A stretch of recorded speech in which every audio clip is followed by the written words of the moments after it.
The Violet Teacup. Chapter 1. The Violet Teacup. It was one of those mornings that forgot itself and kept being evening. The clouds didn't so much hang as brood, and the light across our lane, 4 cottages and a privet hedge pretending to be a secret, had the look of tea left too long, filmed, cool, faintly reproachful. My husband, Frederick, said it would clear by luncheon. He had that way of speaking to the day as though it were an intern one could mentor into competence. He was very good at that. He had, in fact, always been very good. Or so everyone said. I arranged the violets in the Wedgwood teacup and thought, rather irrelevantly, that violets were not so much flowers as confidences. They belong close or not at all. Frederick watched me with his blue eyes, deluded summer, and smiled the smile that kept the village forgiving his small trespasses, which were many and I had always thought charming. "Perfect," he said, "just like you, Margaret." One does not often contradict flattery with forensic detail, but there is a difference between the examined and the adored, and I had spent a lifetime examining. I taught school for 40 years and learned that the small wrongs in a child, a sugar packet in the pocket, a fib about chores, are never about the sugar or the dust.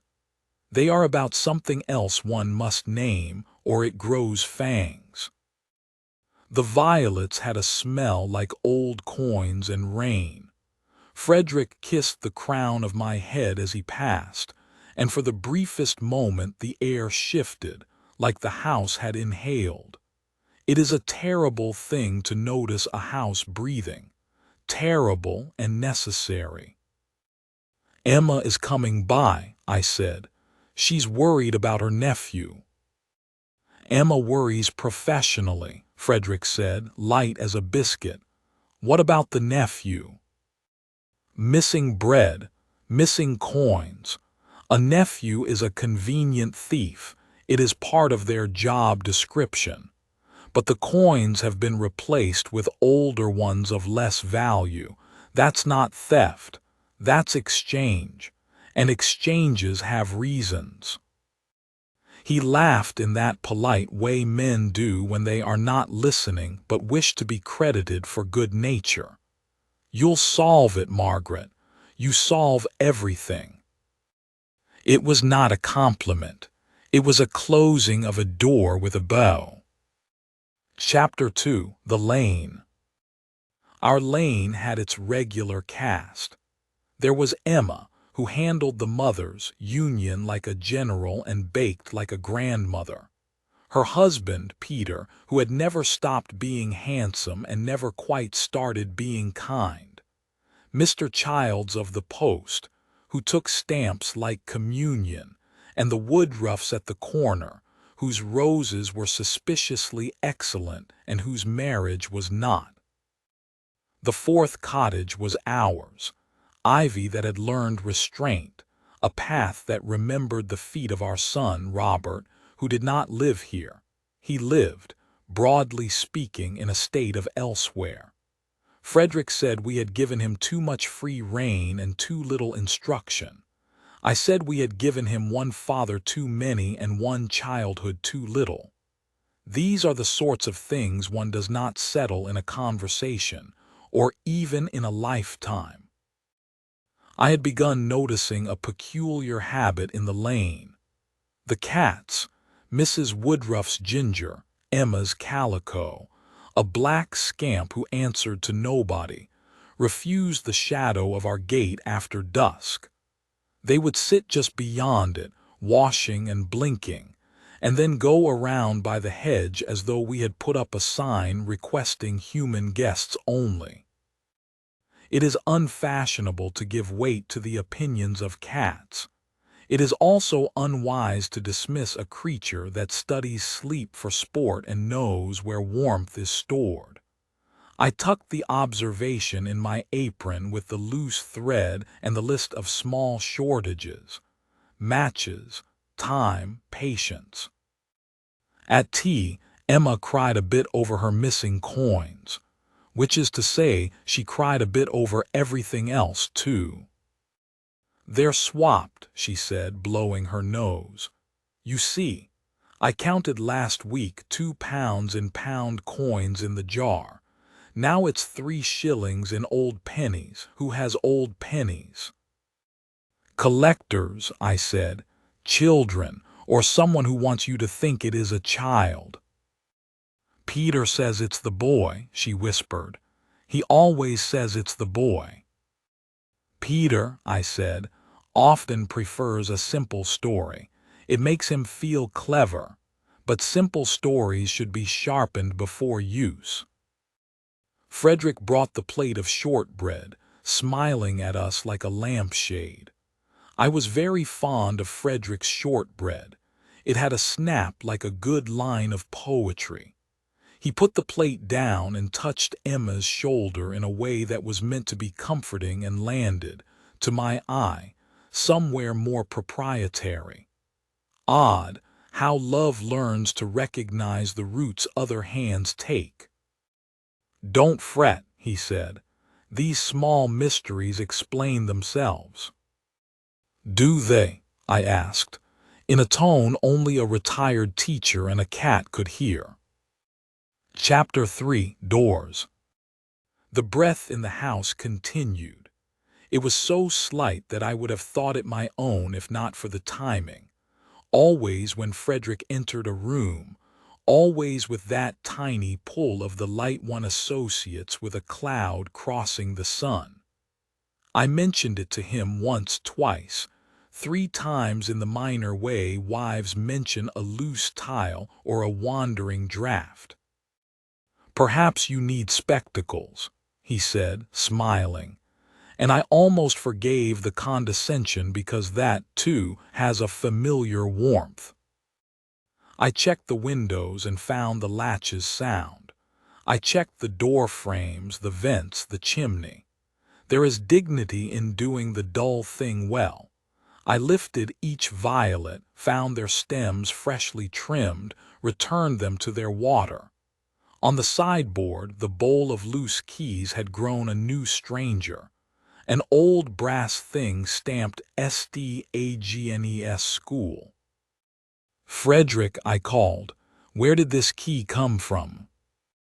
He came in at exactly the pace a gentleman walks into a harmless question. "Oh, that old thing. Peter brought us a box of junk. I haven't looked through it properly." Peter did not bring us boxes. Peter hoarded his junk like a miser hoards his reasons. I tucked STAGNES school into my pocket, not to hide it from him, but to see if he noticed it gone and to study what sort of notice twinged his face. "Emma's coins," I said. "Do you suppose she miscounted?" He smiled his lampshade smile. "You suppose she didn't?" "I suppose whoever replaced them wanted to leave a story behind. Old pennies must be read. They say, child, they whisper, not worth pursuing. They hum, sentimental. People listen to coins very carefully. It's why we use them." "Is it?" he said mildly. "You're clever, Margaret." "I know, but cleverness is not wisdom. Wisdom goes slowly and sits down often to let cleverness run by and get out of breath." Chapter 4: The Smell of Ash. Detectives in books follow cigar ash. Wives follow laundry. I found the smell in the linen cupboard, faint and civilized, a ghost of pipe tobacco. Frederick did not smoke. He had given that up in the 70s, along with sideburns and the belief that men ought to dominate conversations about grief. "Did Peter visit?" I asked. As I folded the towels he did not think noticed. "Briefly," he said, not looking up from the crossword. "He wanted to ask about my tools." Your tools are in the shed, I said. The linen cupboard is not a shed. He chuckled, quite right. When a person lies well, they do not change the pitch of their voice. When they lie better, they do not change the pitch of their eyes. The best liars rearrange their stillness. Frederick was very still. That night I listened to the house breathe and counted the other breaths. Mine, the house's, the faint new one like a bird behind a curtain. It is a practice of age to inventory the breathing. One cannot say when it began, only that one does it now, as they do with the pills and the dates of friends, funerals and the recipes that have become talismans, not food. I found ash the next day as well under the armchair. Pipe ash has an arrogance. It thinks itself an heirloom. I took a little in a folded paper and put it by the brass key. Chapter 5, St. Agnes. We had loved St. Agnes because of the magnolia, the library, the head mistress who had the exact face of someone who tells you to stop fussing and is right. I hadn't been back in a decade.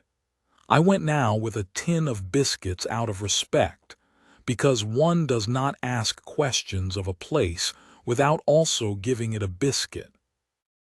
The new headmaster was a gentleman with the smile of a man who has come late to the party and must therefore speak loudly. He admired the tin, admired my memory, admired the shape of an afternoon he could schedule me into. Keys, I said, and watched him not know whether to be defensive. Old ones, some stamped with your name.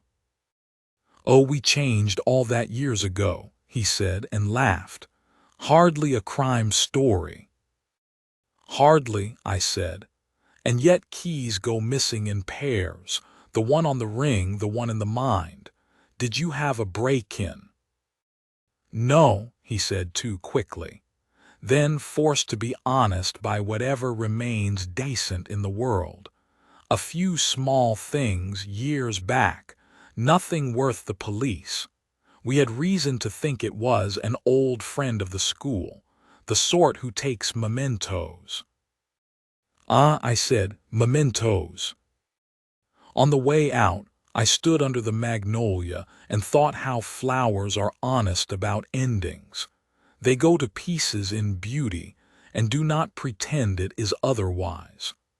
I put the brass key back in my pocket and felt the weight of a thing that wanted to be a symbol but was perhaps simply a key. Chapter 6, The Boy and the Jar. Emma's nephew came to apologize. He was small and angry in the way that decent children are angry, at themselves, at the adults, at the shape of being seen.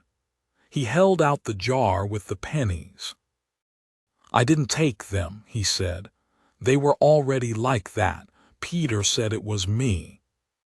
What do you think? I asked him. He looked at the floor with the solemnity of an owl. I think grown-ups get suspicious when they don't know things, so they say it's me because I don't know a lot of things. I crouched, which is to say, I made a ritual of becoming shorter. Sometimes grown-ups say it's you because it is easier than saying it is someone they like. He looked up sharply. Peter likes Peter. And your aunt. She likes everyone until they make her feel silly. Then she likes them as a job. Frederick came in and the boy's shoulders did the thing animals do when the weather changes. It was very small. It was sufficient. Tea, Frederick offered. No, the boy said, polite and absolute. He left the jar with me, and the penny on top had a scratch like a smile that had meant something cruel. I hate when objects learn irony. Chapter 7, Rooms That Remember. Houses are not haunted by the dead. They are haunted by the living who have done something ugly in them and left the ugly behind like fingernails. I went through our rooms with a duster and an eye for old lies. The study had new dust on old books and old fingerprints on new frames. Frederick's chair had the pile of a cat who only sits there when no one is looking. In the back of the bottom desk drawer, under the white envelopes that were never stamped, I found a wooden box. It was the sort of box a man buys for cufflinks and secrets. Inside, a pipe blackened and smug, a packet of old stamps, a clasp from a school cloak, a photograph of our lane at dusk with the cats edited out. "How interesting," I said aloud, because one must sometimes provide one's own narration. "Margaret," Frederick called from the kitchen, "have you seen the sugar?" "In your pocket," I said. "It is always in his pocket. It is an old joke. It is a new one." I closed the box and put it back. One does not spring a trap by putting one's foot in it. One springs it by learning how the teeth are set and what bait they prefer. Chapter 8: The Visitor. It rained like an apology, steady and earnest. Late there was a knock. Emma stood there, green with shame. "I shouldn't have," she said. "I told Peter what you said."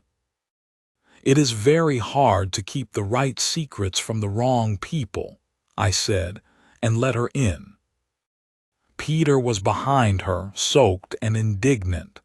"This is absurd," he said. "You're making everyone suspicious of everyone." "Not everyone," I said. "Only the ones worth the trouble." Frederick came in with towels, all hospitality. "Goodness, you'll drown in our lane."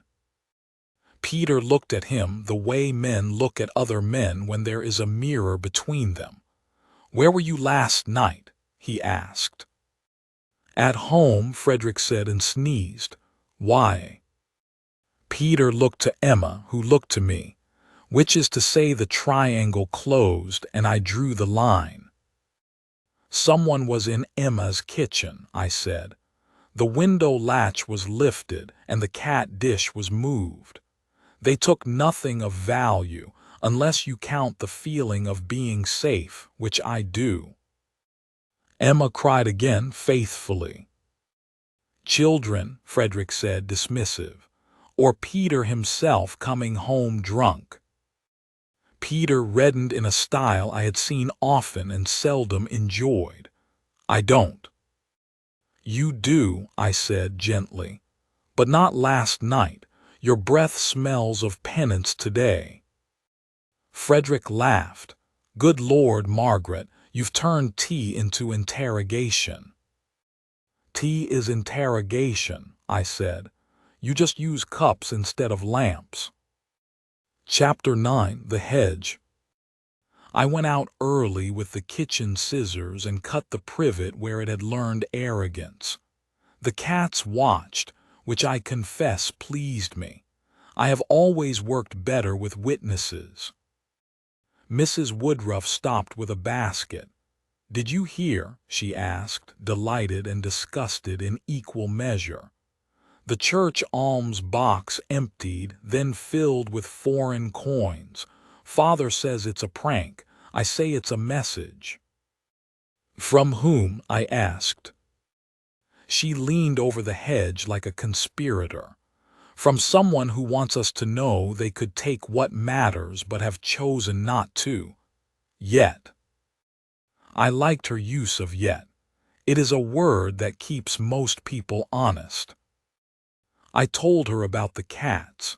She crossed herself and said it was just the new Tom elsewhere in the lane. But when she turned to go, she made the sign again, as if one sign were for God and the other for the hedge. Chapter 10: The Violet Teacup Again. The violets had gone from confidences to confessions. They bowed. I replaced their water and found it cloudy. Frederick was humming as he wiped the table. He does not hum, not truly. He practices humming the way men practice foreign phrases at the mirror. "Do you remember when Robert was small?" I asked. "And he hid the biscuits under his bed so he could say he hadn't taken any." Frederick smiled. "He took after you." "He took after everyone," I said. "He was a child. It is our privilege to be their composite." He moved around me with the smoothness of a cat who has expected you to be where you are. "Shall we go to the church fair?" "Let's," I said, and put the brass key in my handbag with the folded paper of ash. Chapter 11, Fairt. I walked the stalls and bought jam from sinners and scones from saints, and found that the distinction was often administrative. The alms box shone with its recently oiled lock. Father smiled at me and said the Lord had a sense of humor, which was generous of him. Frederick drifted toward the second-hand table. He loved the table as a man loves a thing that hides other things. He fingered a stack of postcards. He turned a clock with the air of a surgeon. I watched his hands. They were neat, precise, fond of angles. Hands that had stroked my hair and buttoned our son's coat and very possibly lifted latches that were not his. Emma's nephew tugged my sleeve. "I saw someone by your back gate last night," he whispered. "A man with a hat." "What sort of hat?" "The sort of hat men wear when they want you to know they are a man with a hat." "Ah," I said, "a costume." He nodded, pleased. He dropped this. He held out a match, the sort from the pub with the name stamped bold. "Thank you," I said, and gave him a toffee that would spoil his lunch and please him for an hour. Chapter 12, The Shed. I waited until Frederick slept his gentleman's nap, which is to say he lay on the sofa with his mouth in a small O and his hands folded as if he were auditioning to be harmless. I took the shed key and found the other door he did not use. Inside, the smell of oil and apologies. On the bench, a careful stack of replaced things, coins, trinkets, tokens, each with a note in Frederick's hand. Emma, pennies, church alms, Peter, lighter, Mrs. Woodruff, brooch. Each item had been removed and then corrected into a story that would drift away from blame like ash. It was a game, and the game was not the theft. The game was the story that followed, in which everyone learned to suspect the wrong person and feel grateful to the right one. I have always said there are men who want to be loved, and men who want to be thanked, and a third sort who will pretend the second is the first until we all forget how the first felt. In the corner, a box with a lock. The brass key opened it more easily than I liked. Inside, a small camera, a notebook, a handful of stale confetti, a school badge, 2 door latches, and a ribbon I recognized from a dress I had not worn in 20 years. It is a small thing to sit down on a stool and put one's head in one's hands. It is also a large thing. I did both. Chapter 13, Confession. I made soup. One can do anything if one is making soup. Frederick came in fresh from his nap and kissed my cheek, tasting of sleep and peppermint. "I went through the shed," I said. He paused the way deer pause in gardens where they have been told kindness lives. "Did you?" "I did." Silence which is not empty. It is a lake with things in it. "You're upset," he said kindly. I am rearranged, I said. He nodded. It's a harmless amusement, Margaret. Harmless, I repeated. I have been teaching children to read harm since before you decided to give it manners. It keeps me from worse, he said, with the soft sincerity of a man who tells himself bedtime stories. I never keep the money. I never hurt anyone. I take the edge off. People like to be puzzled. It makes their lives feel important. And who made you the editor of importance? I asked, and took the soup off the boil. He spread his hands. Don't be dramatic. The house drew breath. The light thinned. Somewhere a cat reconsidered its route. Where did you learn it? I asked. This hobby of arranging other people's days. He smiled, finally honest in a way I had both feared and craved. At home, he said, from my mother. She moved things and we told ourselves stories about where they'd gone. We were grateful when she found them. And your father? He drank. And you? I learned to be thanked. He touched my cheek. I let him, which is to say I did not flinch in the way that would have made him a villain. He is not a villain. He is a husband. It is worse. Chapter 14. The Night Watch. I slept in the chair. I am old enough to make a ceremony of discomfort if it is in the service of a point. The point was, I would watch the house breathe and see if it suffocated itself. At 1, the study door opened very politely. At 1:04, the back door unlatched and latched again like a gentle cough. At 1:15, the house inhaled, exhaled, waited, and I went after him with my shawl and my sensible shoes. The lane was milk. Frederick's hat made the shape the boy described. He kept to the hedges.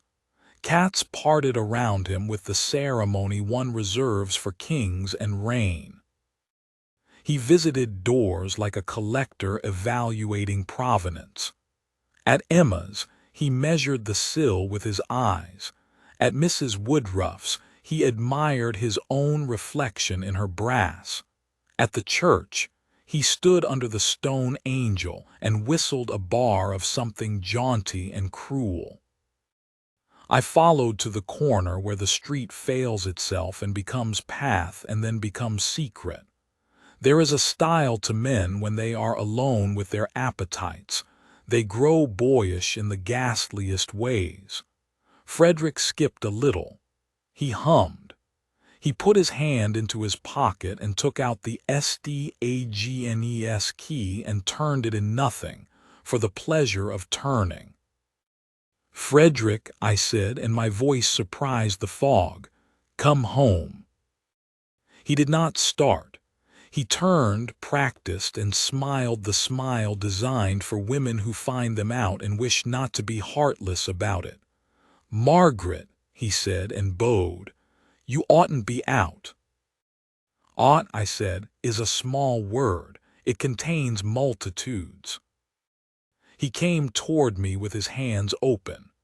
Behind him, the path stank of wild garlic and remorse. I could, in that moment, have let the scene become something unbearably silly. Tears, promises, a vow, a new key.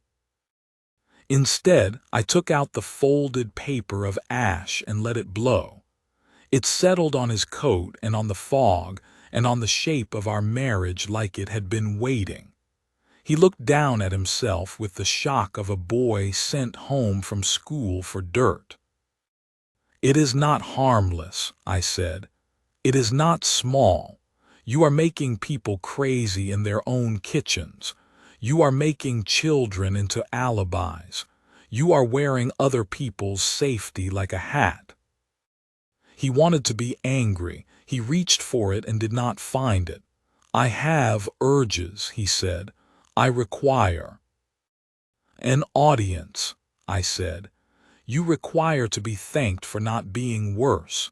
You require us to applaud the tiger for eating only our chickens. He flinched finally. You always did have a way with words.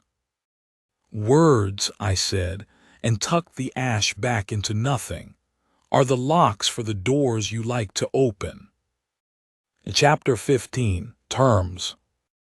We made terms in the kitchen like diplomats who have shared a childhood. He would return what he had collected without theater. He would apologize where apology could be born. He would see a man with a chair and a stern manner in town and tell him truths. He would give me the key to the box, which is to say he would admit there was a box. And you? He asked, curious, not unkind. I will not kill you, I said, and stirred the soup I had not intended to serve. He laughed, then saw that I did not. He sat down very carefully. You will tell people, he said. It was not a question. I will tell them enough to make the house breathe easier, I said. What I will not do is gild you with a story about illness or temptation or the devil's work. The devil is busy with larger contracts. You will stay, he said, finally small. I will not leave you to your hobby, I said. I am not merciful enough for that. Chapter 16, Replacements. The next weeks were domestic and surgical. Items returned. Latches were left alone. The cats resumed their original roots, which is to say they forgave the hedge before they forgave the gate. Emma's boy learned that apologies can be accepted even when they were not required. Mrs. Woodruff stood in her garden and admitted to no one that she had started locking the back door. Frederick went to town. He sat twice a week with the chair and the sternness. He came home faintly used up and more real. He began to say, I don't know, with a beginner's accent. He learned to sit on his hands. We went to St. Agnes together and gave them a box of brass keys and a check that made the headmaster admit to being moved in a way he probably labeled infrastructure. At night, the house learned to breathe like a house again. It is a tender sound, the quiet of useful things being only what they are. Chapter 17, After. This is not a story with a corpse. It is worse. It is a story with breakfast and bills, and the mortal task of being kind to someone whose hands have learned over many years to pick pockets in the dark and call it mischief. Sometimes I wake at 1 and listen. I count the breaths, 2, mine, his, the house, 3, 4, when the wind pretends to be a person. I think about the ribbon in the box. I do not ask him. I am saving it for the day we require a new truth which I hope will never come. One must, at our age, ration one's revelations. Emma brings me coins to look at, and we admire the king's nose and the queen's neck, and the way small metal circles bear so much of our fear. Peter has learned to say, I was wrong, with all the flourish of a man explaining he has discovered Spain. Mrs. Woodruff's roses continue their rude perfection. The cats are plotting something just out of earshot. Frederick sometimes hums. It is less practiced now. He forgets to be thanked. He sometimes manages simply to be. Chapter 18, The Violet Teacup once more. The violets have finished. I clean the cup and put it back in the cabinet where it can be a teacup again, which is to say a thing that holds comfort and not confessions. We have between us a number of keys, some open doors, some open conversations, some I keep in my pocket without tags. I have always believed, and believe more now, that a life is measured not in sins committed nor sins forgiven, but in the small integrity of objects. A cup that is only a cup, a lock that keeps out weather and not truth, a ribbon that remains a ribbon until one is strong enough to ask it what it remembers. Frederick comes into the kitchen and the light does not change. He kisses my crown. The house does not inhale. It is a very ordinary miracle. It is, perhaps, all we are allowed. Tea, he asks. Yes, I say, and set the kettle. Let's not misplace anything today. I'll try, he says, and he means it, which is the sort of sentence that can be a prayer if one is not too proud to use it. I take down the violet teacup, consider, and reach for the sturdier mug. Violets belong close, or not at all. Some days, what one needs is a handle that does not pretend to be dainty, and a drink that can be held without ceremony. The kettle sings. The house breathes. Outside, the lane rehearses its weather. Inside, we lay out 2 spoons and the day's best intentions, and listen as very ordinary miracles continue, unremarked, which is perhaps the kindest ending a horror story can manage. End.